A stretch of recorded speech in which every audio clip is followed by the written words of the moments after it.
All right. Hello and welcome to episode number 13 of the Hafey Digital Podcast, a show for creators, makers, and doers, where my goal is to help you make to the max. My name is Ryan Hafey. And in this episode, we're going to be talking about some of my old video ideas. We're going to be going through some of my notes from the past few years, and I'm going to be reading through some of the video ideas and content ideas that I've written down. And this has potential to get a little awkward, but let's get into it.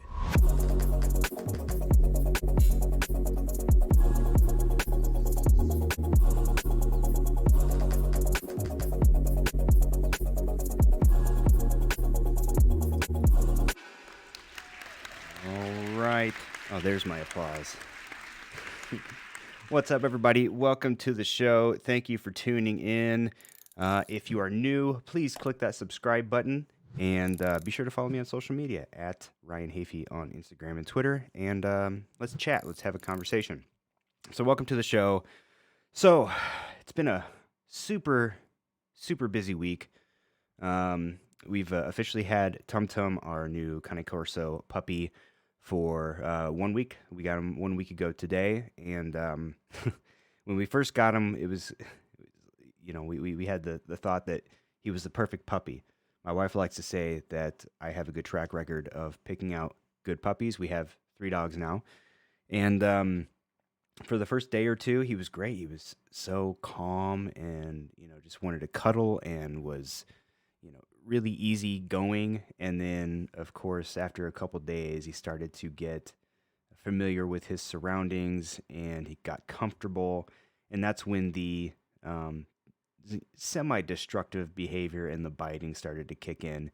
All of that goes away anytime you take him out to, if you take him somewhere. If we've been trying to take him over to my in-laws' house so he can just kind of get socialized with other people.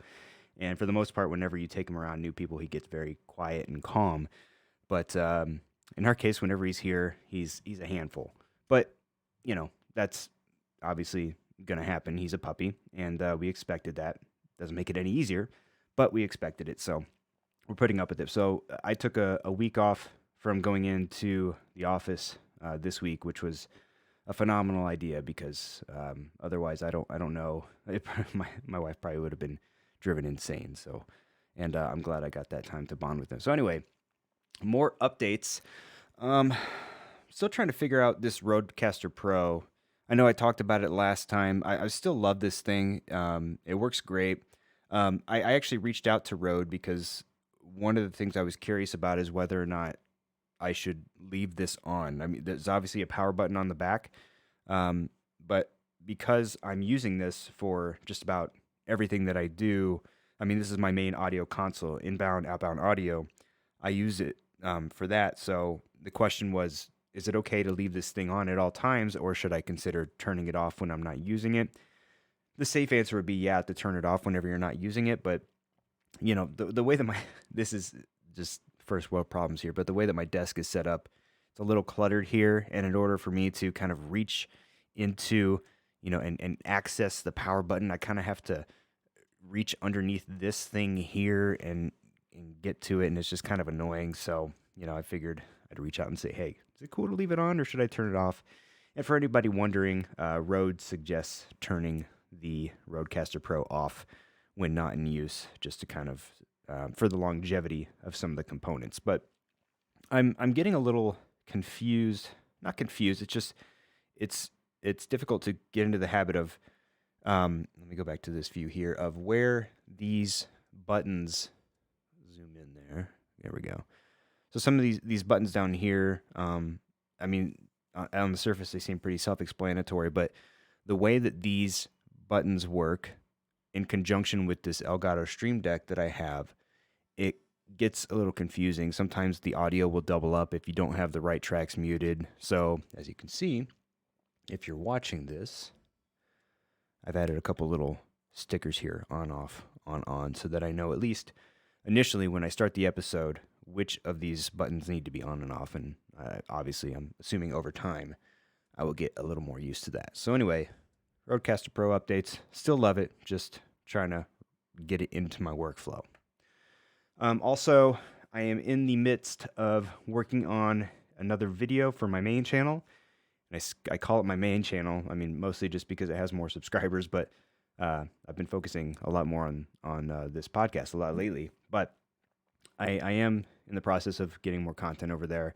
I know it sounds like an excuse, and it is, but I've been, just with the dog and with work, the big fight we had recently, lots been going on. So once I get back into the swing of things, I'm gonna be putting a lot more time into that. But the video I do will be that I'm working on will be like a part 2 to the in-depth podcast studio tour that I did in my most recent video on my main channel, and that's just at Ryan Hafey. You search on YouTube. I'll put a link in the description if you want to go over there and subscribe. But if you're interested in setting up a podcast studio of your own, this video will be helpful for you, hopefully. The part 2 will be focused on going through and talking about the gear, specifically about all the gear that you need and exactly how to go about setting it up. For everything to cameras, to lighting, to audio, what kind of cables you're going to need, what kind of camera settings you need to set up to make sure that you're going to get the right signal, how to get those signals into your computer, all that kind of stuff. So that's in the works. And then following that, the plan is to do a part 3 where I focus on the software and setting up OBS and any other software that you need to get up and running. And then depending on, once I really start planning that video out, depending on how that goes as far as time, I may also wrap into that how to actually get up live on YouTube. If not, I may put that in a separate video. I may also do a video. I mean, you can go so deep with this. I may also do a video about how to get your podcast published.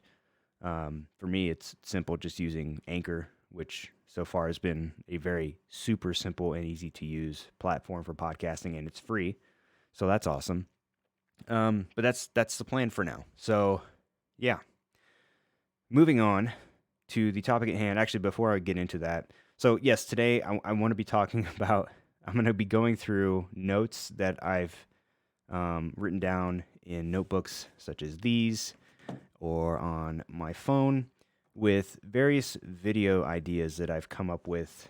I don't know, I've been keeping notes for quite a while. Let's see. Sorry, just reading a note. YouTube, when you're live streaming, it'll gives you suggestions every now and then. It says the stream's current bit rate, 7,381.17 kilobits per second, or kilobytes per second, is higher than the recommended bit rate, kilobits per second, I would imagine then. I should maybe touch that up a little bit. So anyway, yeah, so I'm going to be going through all those notes, and I'm sure there's going to be, I've just kind of looked through them very quickly, some of them, the ideas that I've written down, just to kind of know, I have a bunch of these different notebooks, and some of them have video ideas in them. Some of them might be used for journaling. Some might be used for other things, whatever. So just kind of quickly look through them just to make sure that, oh yes, there are things in here that I could read off, but I haven't gone in depth and dissected them. So I'm going to be doing that live here and reading through them. Who knows, maybe it'll give some of you some ideas for your own videos. I'm happy to give ideas away and information, so I don't really care about all that. But it'll be interesting to see how my progression and just over time, if you've ever journaled before, I've been journaling for a while, kind of off and on. Every now and then it's fun to go back, a year or two and read what you wrote just to see kind of how your mindset has changed.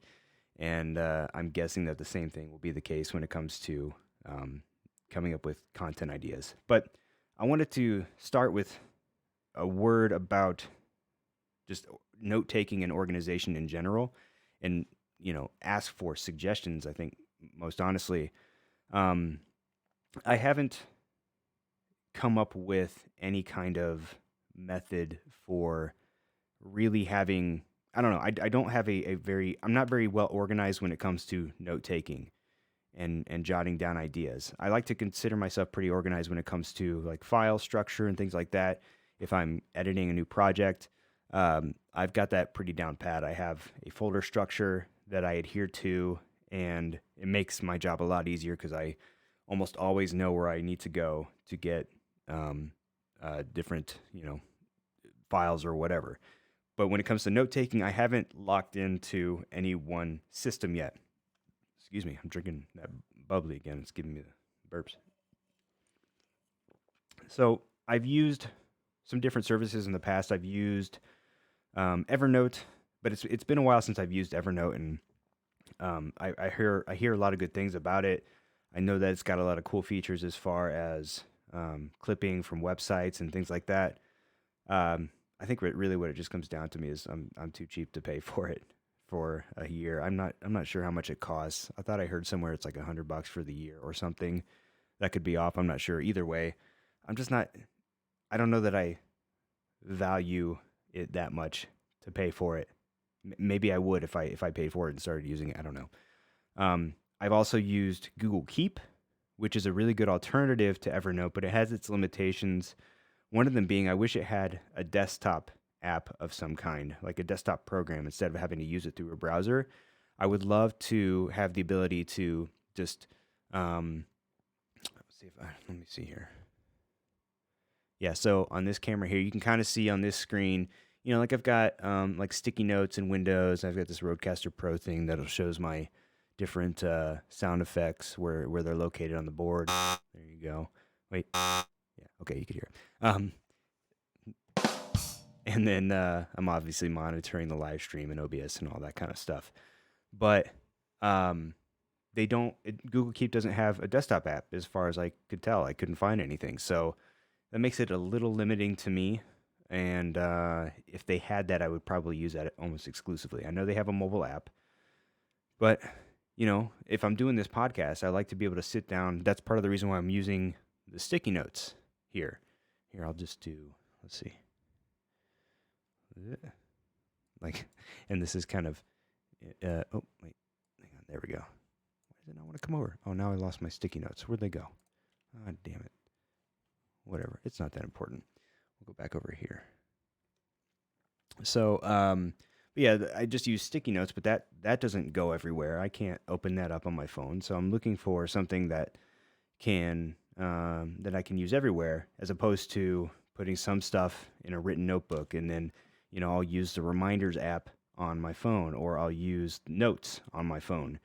And those things work, but then when it comes down to it and I'm like, okay, it's time to look through my ideas and figure out what I want, I don't always remember where I put things. So I got to go searching for them. So it's working, but it's not working to its full potential. And I feel like if I had a set structure, it would be a lot better. So if anybody out there has any suggestions for what I can do just for a system, an Evernote or a Google Keep type of setup that can be integrated on iPhone, Windows, Mac, all across the board, and I can use it everywhere, that's what I'm looking for. If it exists and if it's free or very cheap, hit me up. But anyway, I digress.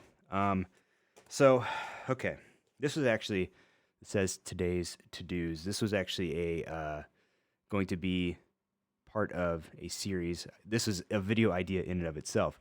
I was going to do, my phone thought I said Siri. This was going to be a part of a video series for my main channel where it was almost going to be like a vlog format. In the morning, I would write down a list of things that I was going to do, and then I would vlog myself sort of checking them off. And I thought it was a cool idea. I actually even filmed like an intro for it, and then I just never did it. So now I just have a notebook that has today's to-dos written on it. But anyway, so let's read through some of these. And I'm not going to read them all because some of them may just be a little too weird. Oh, and I'm already seeing that some of them looks like I've already done them. So here's one that's actually a cool concept that, I don't know, maybe I'll do one day. I think, what's his name? Daniel Schiffer on YouTube. He's done some of the, I think he uses actual products, but it's sort of along the same lines, which is fake commercials, produce commercials for fake products. I actually wrote that down in April of 2019. I do a lot of social media content for small local companies in town. So I'll just make social media commercials essentially. So I assume that that's where that idea came from to do that. Another idea So I was doing this thing for a while, and it was a lot of fun. I called it Life Without Context, which it was just sort of a bunch of video clips that I would try to tie together with some cool transitions. There's a few of them on the channel still. I just haven't done them for a while. But let's see, what was this one? Life Without Context, number 5. Dance Party. Place 2 cameras on each side, left and right of me. Hold my camera on a gimbal between the cameras. Have the kids dance, and on certain downbeats, add a frame hold and alternate between 3 cameras quickly. I don't even know if I know what that means anymore. Hold on, let me read this again. Place 2 cameras on each side of me, left and right. Hold the A7 III on a gimbal between the cameras. Okay, so I've got a camera on each side, and I'm holding a camera. Then I'm gonna have my kids dance, and on certain downbeats, add a frame hold and alternate between the 3 cameras quickly.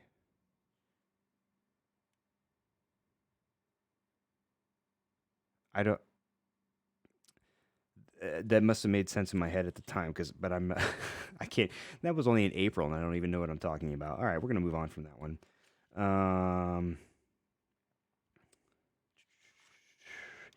Let's see. This one was a video format idea. Create short films, then create them again from scratch using the same footage. Release separate commentary versions as well. Okay, I guess that's kind of interesting. So the concept is use the same footage to create different stories. I don't know how engaging that would be for a YouTube audience. Let's say if I'm just, if I don't know, how would that work? If I let's say if I did a vlog and went out and recorded a vlog, and then I re-edited that entire vlog using all the same footage and everything, but just telling a completely different story, maybe using different music. Could that be interesting? I don't know. I've never tried it, but it sounds like it could be fun, I guess. April 7th, 2019, today's to-dos, which was this. Vlog format, open with a to-do list for the day, document as you go, deliver it as if, this part, I remember writing this, deliver as if I'm in a team meeting. And I'm not particularly exciting in team meetings, I'll be honest, but I think the concept was, just sort of straightforward and to the point, which I don't think, looking back, I don't think that would be too incredibly interesting. Anyway, next one I have color depth video. Take multiple clips. Oh, I did this. I actually did this on my main channel. So if you have a Sony camera, and if you go into the picture profile settings, there are color depth settings that you can adjust. And color depth essentially just adjusts the luminance of the different colors. And I didn't really truly understand how changing color depth values changed how the picture profile looked. So I decided to make a video on how it did it. So I literally, let's see, what did I do? I think I recorded clips in each color. So, okay, there's red, green, blue, cyan, yellow, magenta, I think are the different color depth values. So let's say for red, I wore a bunch of different colors, and I recorded video clips at +7, +3, 0, -3, -7 values. And then I did that for all the remaining color depth colors. And then I adjusted, so +7, +3, 0, -3, -7 for all the colors at the same time, just to kind of give a visual representation of how those luminance values change in video clips as you adjust them in picture profiles. So that was cool. That's out on my main channel if you want to check that one out. Let's see. I have an NAB video script.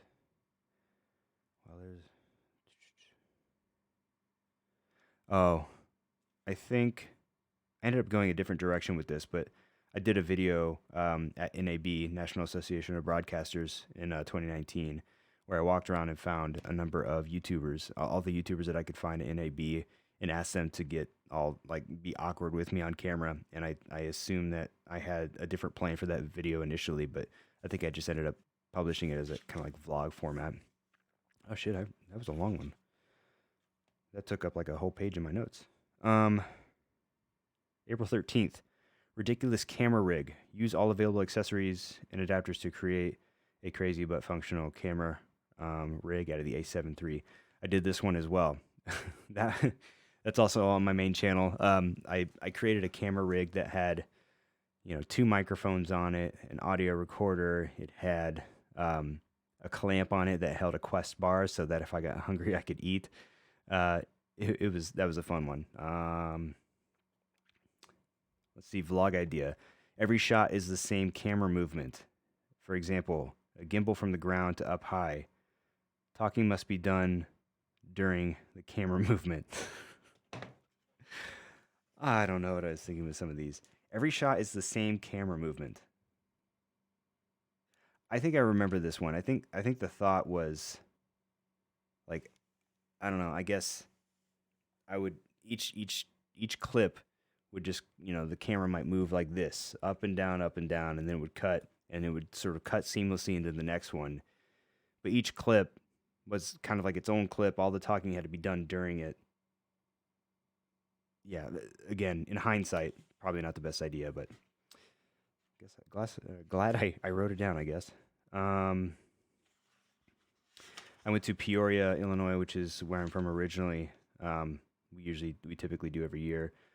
And I had an idea to make a couple videos from that trip, which, by the way, I never made a video from it. I started, and you know what? No, what happened was I had all the footage, and I couldn't figure out where I wanted to go with it. I think I wanted to make something kind of dramatic with it, something a little more film-like versus just vlog-like. And what happened was I started editing it, and then I went on a business trip, and I took the hard drive that had all the footage on it, and I lost that hard drive while on that trip, or got stolen or something. Luckily, I still have all the footage. I had the footage backed up, but all of the edits that I made were gone. But the idea that I wrote down, and this was prior to going on the trip, I said, make 2 videos. Again, on with the 2 video thing. One, a travel video format.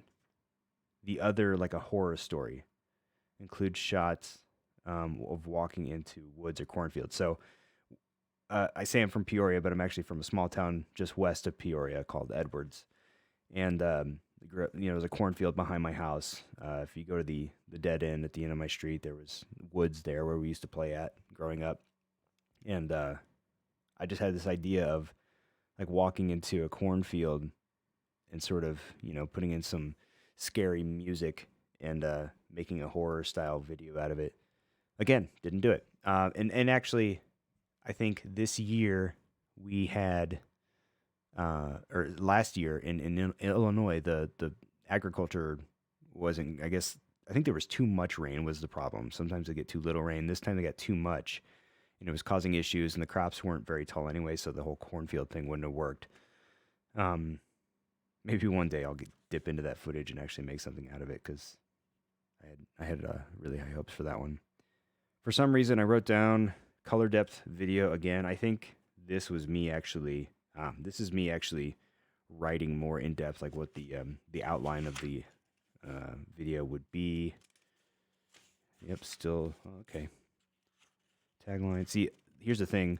I'm almost to the end of how far I've used this notebook already, and that's how you can see how far or how quickly I switch on and off between things. On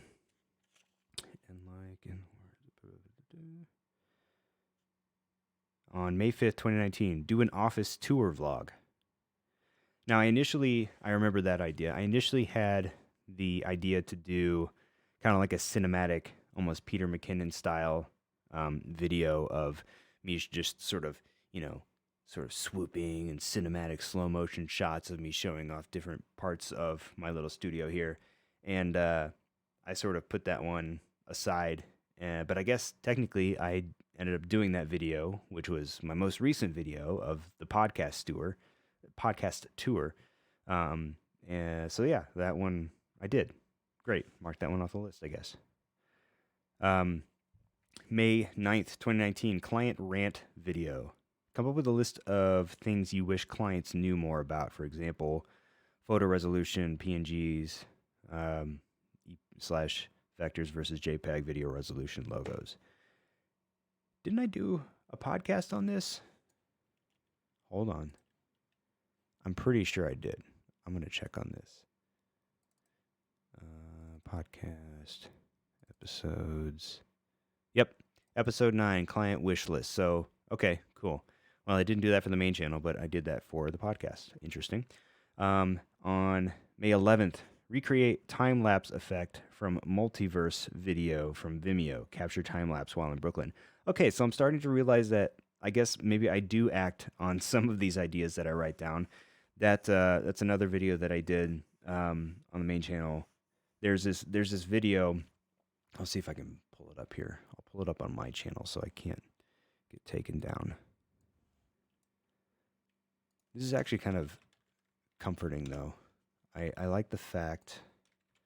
Let's see. I like the fact that I'm actually doing some of the things that I write down.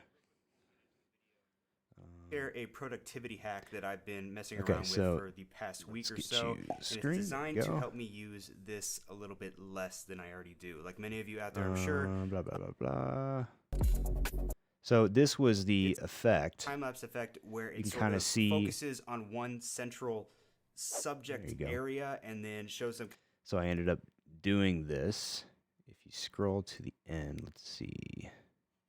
I'm kind of walking you through the process. I realized that because I only got maybe like 5 minutes or so of footage. I was in Brooklyn and I only got about 5 minutes of footage. And I realized that was not nearly enough, but I did pull it off. So let's see. I think if you go to the end here, here we go.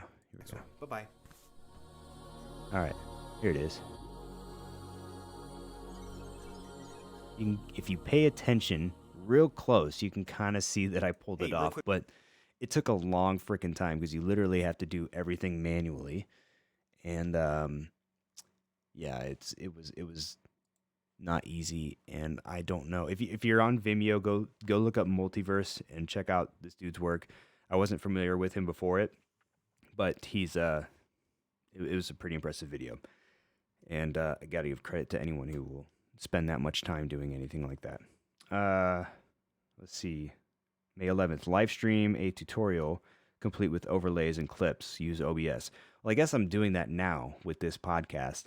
I have, I think when I started getting into OBS and live streaming and all of that, I wanted to try to make actual videos, not live streamed, but make videos live using OBS and do all the overlays manually. But hell, I'm doing all of that now, producing each of these podcasts, so we can move on from that one. Let's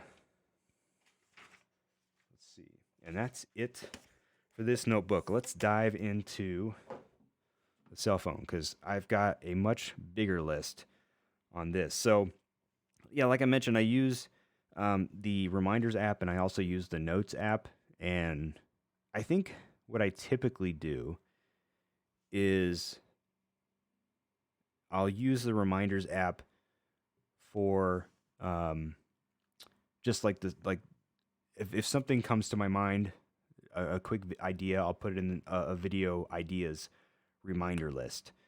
And then every now and then I'll go through that, and if I decide I want to elaborate on one or if I actually want to make a video on one, I will pull that, throw it into notes, and then write up more of a timeline and more of a structure there. So let's go through some of these. Up at the top of my list here, I have Fort Studio. I don't know where that one came from. I think when I was younger, I used to make like the cardboard forts and things like that, or we used to have couches in our living room, and I would drape blankets over it and just hang out in forts. I always used to like forts for some reason. I don't know why. So maybe I thought about it would be cool to set up some kind of cardboard fort and make an actual little, video making studio that I could actually make a video in. Maybe I'll do that one day. Office rant. another idea here. I hate vlogging. It's true. I'm not a huge fan of vlogging. I've done it before. I think I did it just because I felt like I kind of had to. It's like that's what everyone's doing. I'm at the point now where I don't I'm not interested in anymore in trying to be like this person or that person or emulating anyone's style. And a lot of people do kind of that vlog format.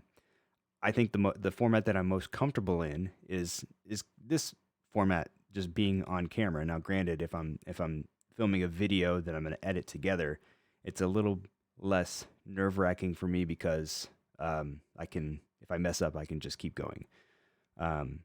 This obviously it's all live, so I don't have that. But yeah, I'm just not a big fan of vlogging. I did leave a short list of reasons why I'm not a big fan of vlogging. Too lazy to lug a camera around, which is true. I love the idea of taking a camera around, like this RX 100. I don't know if, let's see, this RX 100 up here. This thing is super tiny, and I could easily wear around my neck, and I've done it before. But the thought of lugging it around everywhere with me, in theory, I like it, but in practice, I'm just not a huge fan of it. No one cares was point number 2, which is sad, but in my opinion, kind of true. I don't know. Maybe I am interesting to some people. I find this stuff interesting, so I assume maybe there's other people that find it interesting. But like, I'm the kind of person where I'll sort of latch onto one thing for a while, and then once I feel like I've exhausted it or figured it out to a certain point, I move on. So hence why I'm making these podcast studio videos. It's what interests me right now, and it's what I'm into. So it's easy for me to make it. But outside of that, I don't really know what else to talk about. I don't consider myself to have, and I think I think most people who vlog or who are interested in vlogging have all asked the same questions. But I just don't consider my life outside of kind of what I do here to be that interesting. And for my day job, while there are definitely some cool aspects of my day job, I don't want to vlog the day job. I mean, we work with fighters and things like that, and I don't want to I don't want to leverage them for my own personal gain. And maybe that's not what I would be doing if I got a fighter in a vlog or anything like that, but I just don't want to do it. It just doesn't seem right to me. So I kind of separate my day job with what I'm doing here. What else did I write down? Nothing interesting to document. Kind of already touched on that.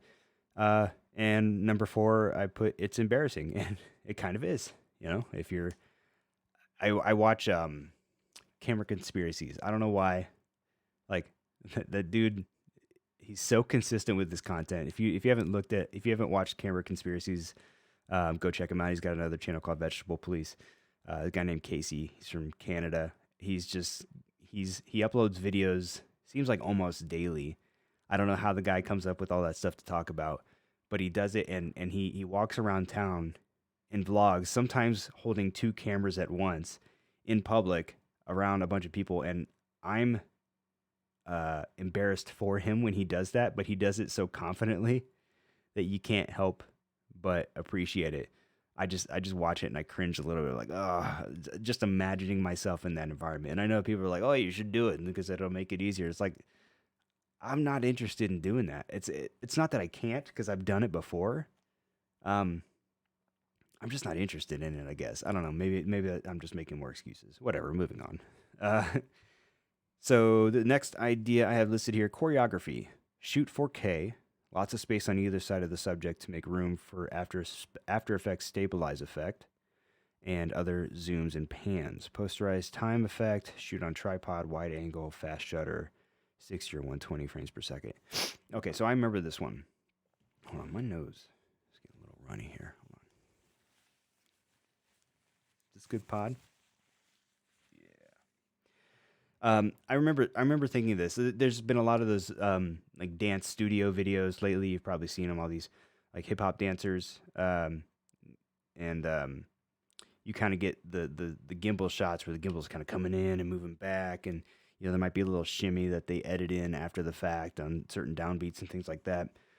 I thought it would be kind of cool to shoot one of those and edit in some cool effects where they might be dancing around, or if they do some sort of roll move or something like that, you could stabilize the frame around their head. The posterized time effect, if you're not familiar with it, it sort of gives you like a stop motion effect.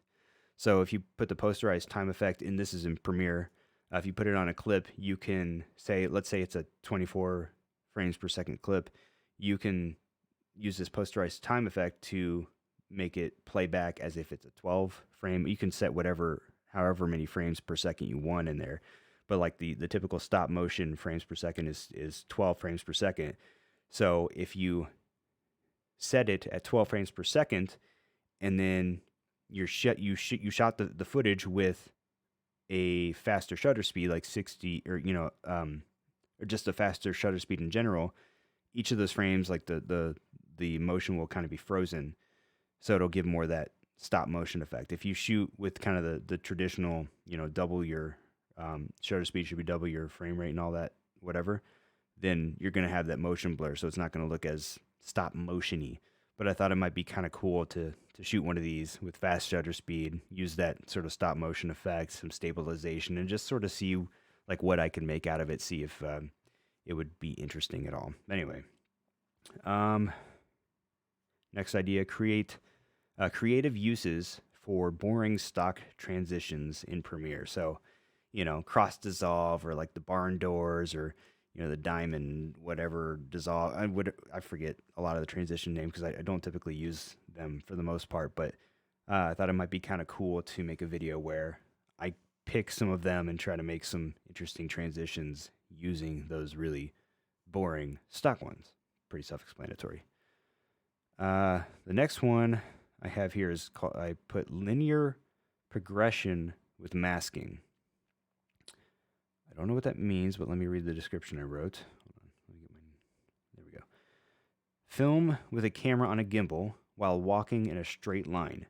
Camera facing perpendicular, not straight on. Use masks to transition from one scene to the next. Keep steady pace, but include some variation to this. Okay, I know what I meant there. So, I posted this on Instagram a while ago. It was actually going to be a Life Without Context, the aforementioned Life Without Context. It was going to be one of those videos, but I just never finished it. But I did film a portion of it that to this day I'm super proud of. I'm trying to think if I could pull it up. Hang on, I'm going to look for it. Why not? We got the time. Projects. Exports. Oh, I do have it. Nice. Here we go. I think this is it. Hang on. Why are you not? Damn it.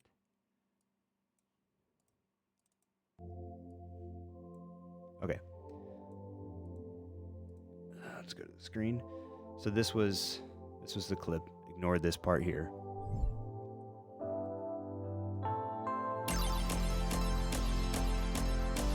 All right. Now watch what happens. And it changes. Changes again.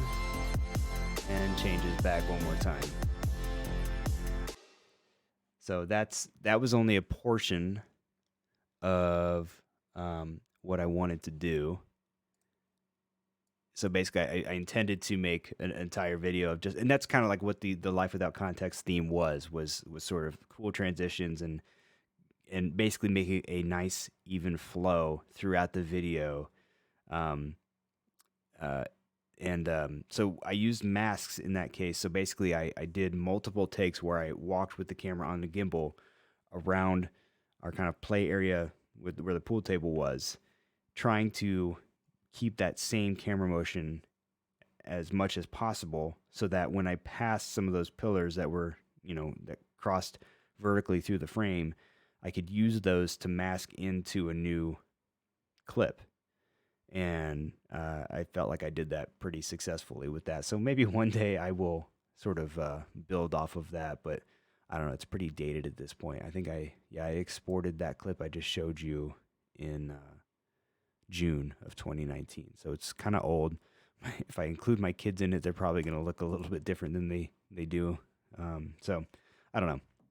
But I had a lot of fun with that one. So I think that linear progression idea is sort of along those lines where it would be just sort of walking down the street. Maybe I cross like a light pole, and then I would use that light pole to mask over a new clip as I walk past it. Something like that. Wow, we're already at 41 minutes. So this is kind of crazy. So I'll bring this in. We may have to do a part 2 of this because I'm right here, and these are all, am I at the bottom? Yeah, so these are all different video ideas that I've just kind of got in the queue. So we may have to do another version of this at some point in the future. Let's see if there are any others that I can mention here quickly.